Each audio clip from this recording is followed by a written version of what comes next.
are inside the pipe organ. We're actually in the organ chamber where all the pipes are and where the sound itself is made.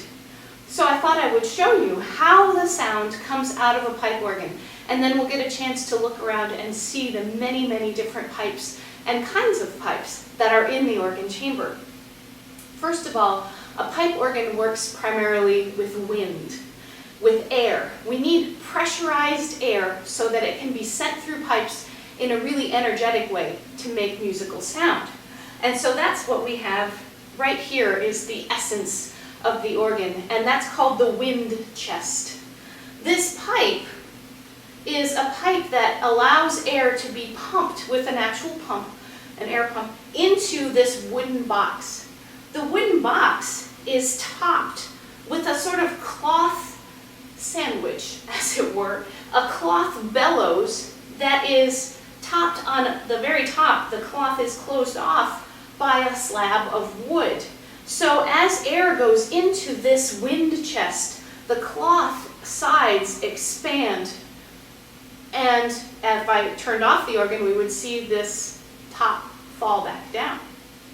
What happens then is that as air is pumped in, it can only expand so far, and in fact the organ builder has restricted how much space is in this box by putting bricks on the top of the chest. So the air molecules have to be crammed into the chest, pressurized, enough to lift those bricks, but no more. There's only so much air in there to lift only these 3 bricks that are on top. Now once we've got the air in the wind chest and it's pressurized, then wonderful musical things can happen. The air is sent out of the wind chest in small channels called windways, and those get into these sort of holder chests, these wooden boxes that are racks of pipes. You can see many kinds of pipes. I've got wood pipes here, I've got metal pipes, I've got pipes that have extra little resonators in them. In a minute we'll show you more of the different pipes that are here. So the wind is ready to go into any of these pipes. There is, in this top of this chest, there is a hole right here where my finger is. And when the keyboard, a key is pressed on the keyboard, that's an electrical impulse. It gets all the way up to the circuitry that's here, and then a little lever, a mechanical lever, is pulled aside, and air can escape into or through the hole here, and it will go into the hole of this pipe. And here we have, this is a beautiful wooden pipe. If air goes into it,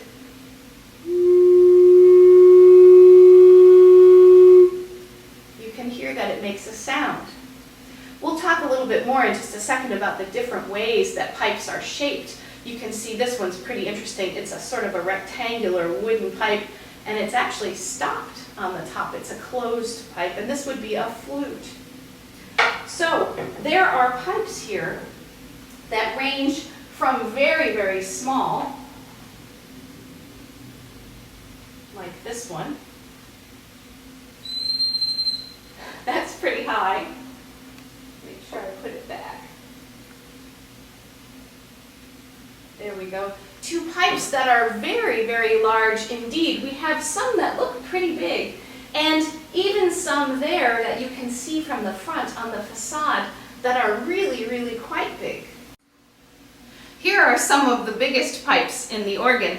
This is one of the flute pipes for the pedal division. That is the pipes that generally I control with my feet. And these are so big that they couldn't even, they're so tall they couldn't fit them in this room. So they had to square them off, make a turn or a miter. And so these pipes have to turn a corner to be as long as they are. But look how big those pipes are. Those are going to be low, low sounds.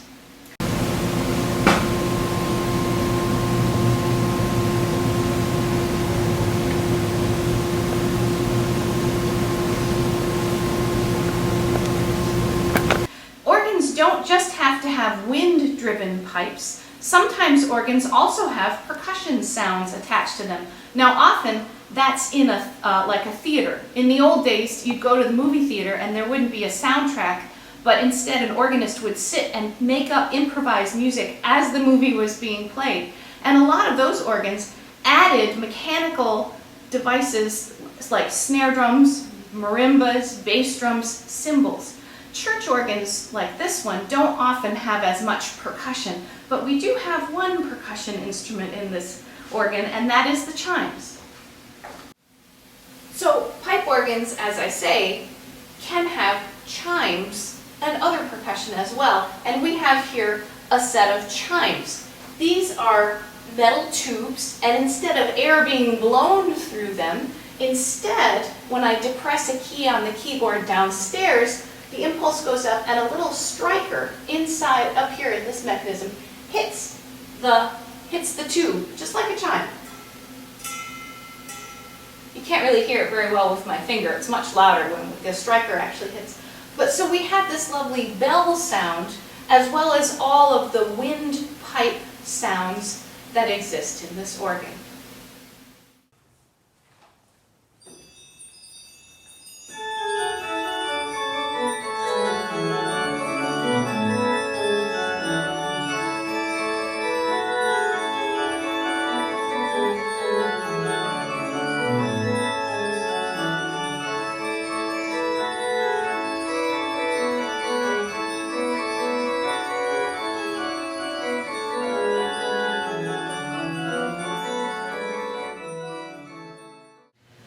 We're still inside one of the organ chambers, and this is a good place to see the variety of pipes. In the other chamber, we saw some wooden flute pipes. Here is a metal pipe. This is one of the sort of basic foundational organ pipes, the style of pipe that is in so many pipe organs, and this is one of the principal pipes. And so it makes a sound like that. This is a pretty low sound, and we have some smaller pipes and larger ones. So part of the way the pipe makes a distinctive sound has to do with what material it's made of and how the pipe is constructed. It has a little window here to assist the airflow through. That's what sort of keeps the air flowing and activating into a sound wave. Some pipes are capped on the top and some are not.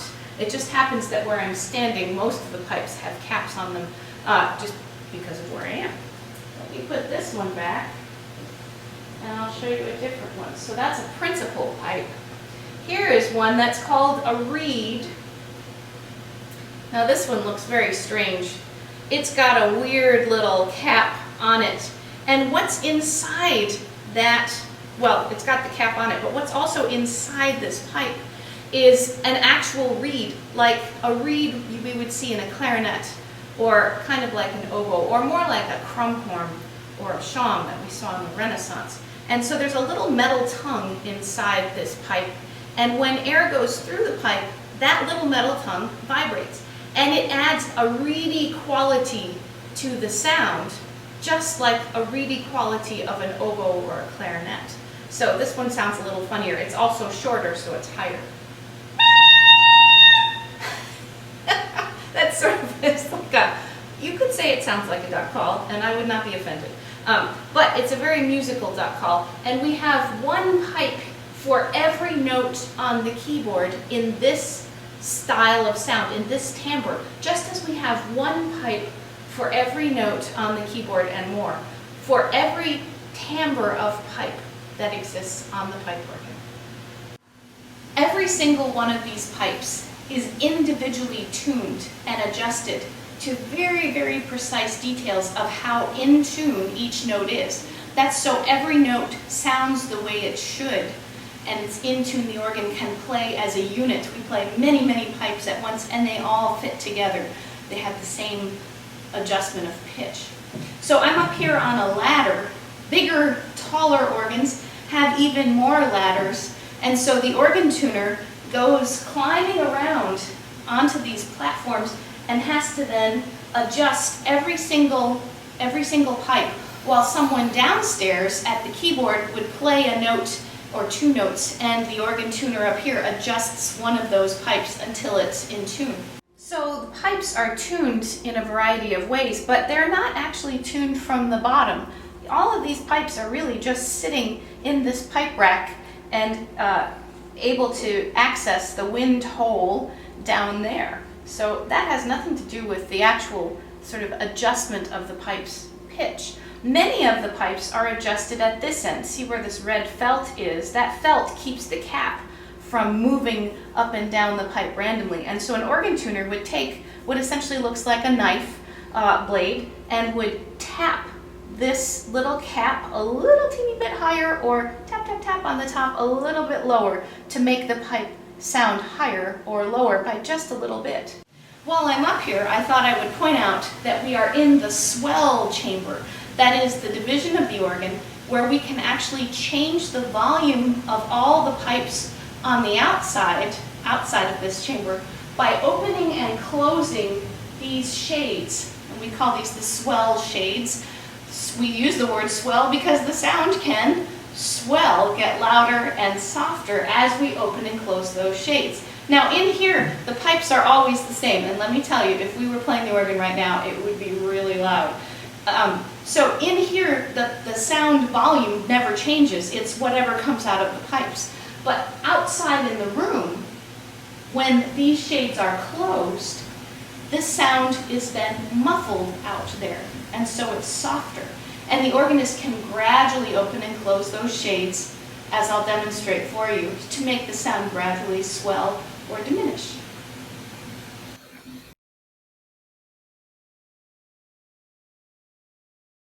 This is the keyboard portion of the pipe organ. Now this is really just like a computer keyboard. It's a controller. It doesn't make any sound by itself.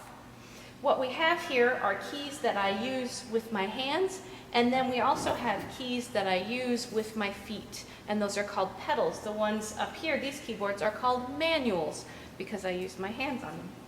Now each key on a piano makes one sound for every key. On a pipe organ, there's so many more possibilities. If I choose one pipe sound, for example, this principal pipe,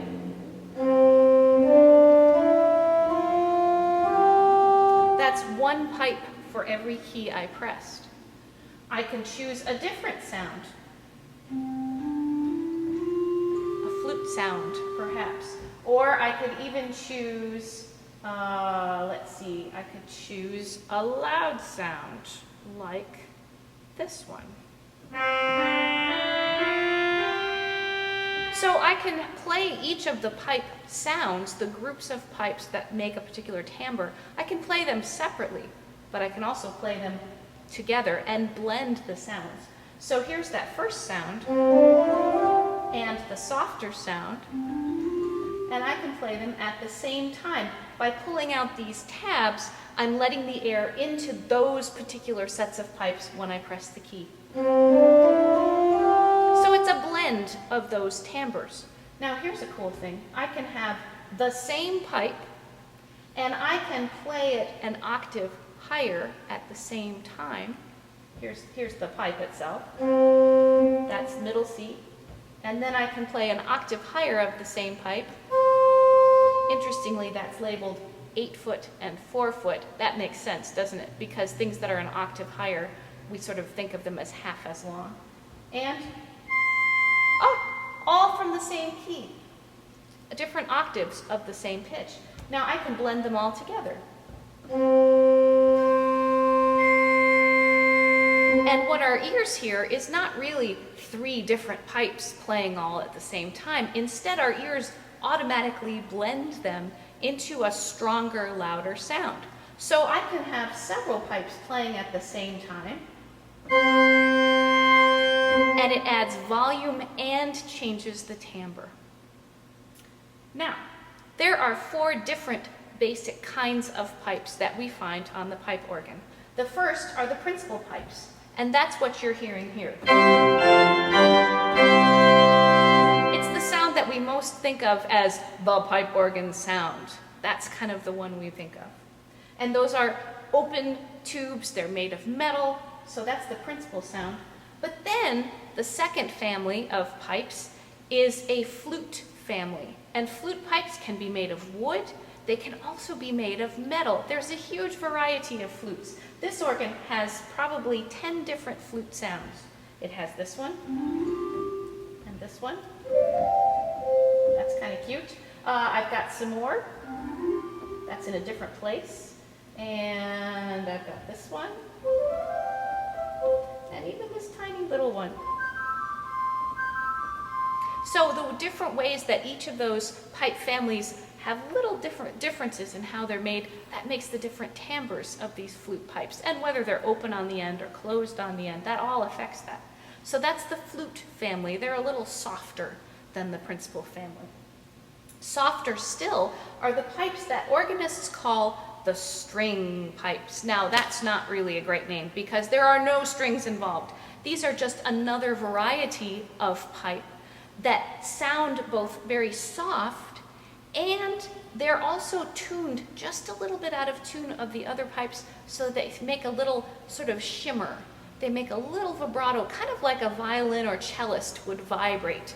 And so here's an example of a string sound. It doesn't really shimmer unless I add another pipe with it, another sound with it. So for example,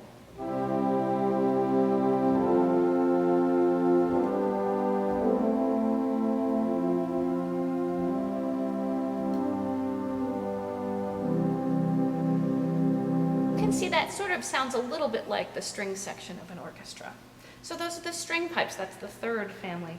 The fourth family are the reed pipes, and these are the most colorful pipes on the organ. They have the most difference one to another. Just like the woodwinds that use reeds really have a lot of difference in timbre one to another. Difference between a bassoon sound and a clarinet, or a saxophone and an oboe.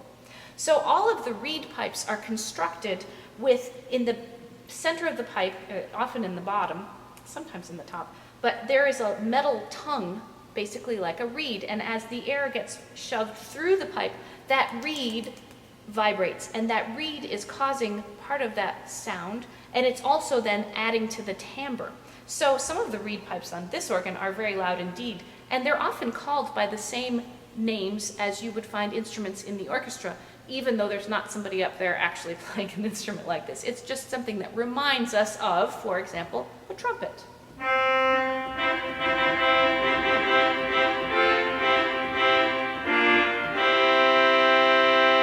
Well, here's another one. This is a lower pipe. This is called bassoon.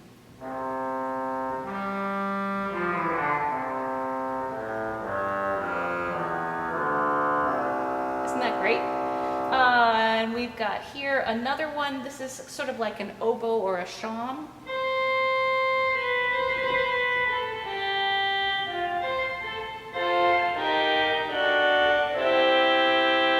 So lots of different reed pipes. The loudest one on the instrument is the pedal trumpet. And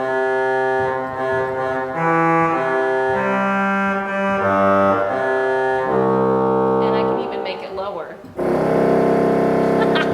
Isn't that great? That's one of the lowest sounds on this organ. And that's a reed pipe.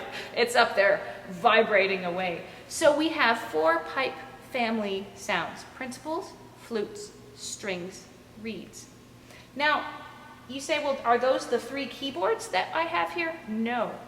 Those 4 different kinds of pipes are mixed into little sort of communities, little neighborhoods of pipes that are controlled by each keyboard, and they live in a particular place up in the room, in the organ chamber. So there is a whole family of principals and flutes and maybe strings or reeds that make up the great part of the organ, the main keyboard.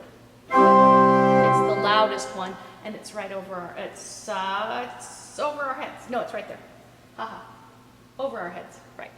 The next loudest sort of keyboard is the swell keyboard, and that's one of the ones that has those shutters. It can change the volume of what we're hearing. So for example, it's not very, you say that's not super loud.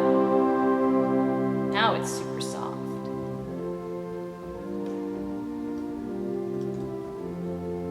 So the swell has its mixture of reeds and principals and strings and flutes. And then on this organ, this keyboard is called the choir, and that one is over there.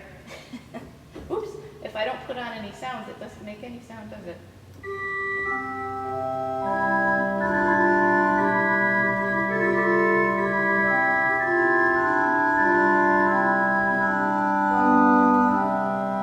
And finally, the pedal division itself has its own combination of principal sounds and flutes and reeds, and it's played with my feet.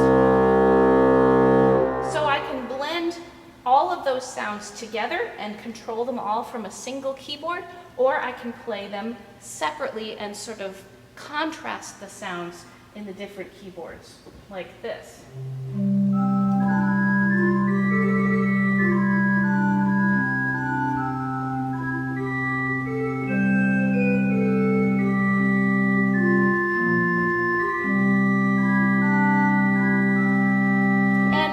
I can play them all together, all at once.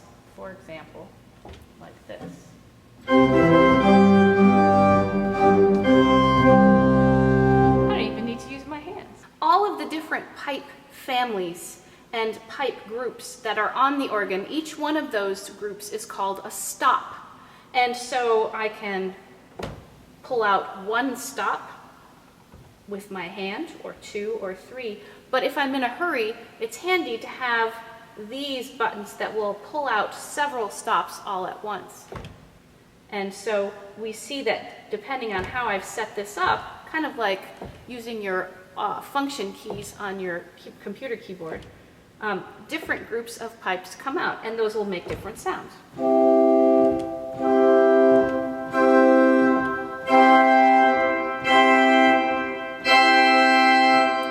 Mine up so that they get louder as far as they go. So I can pull out a few sounds, or I could certainly actually pull out as many stops as possible. And in fact, that's where the phrase comes. If someone says, let's pull out all the stops, okay, here I go. I'm going to control it with a foot pedal, but I'm going to bring on all the stops gradually on this organ. Here we go. Let's see.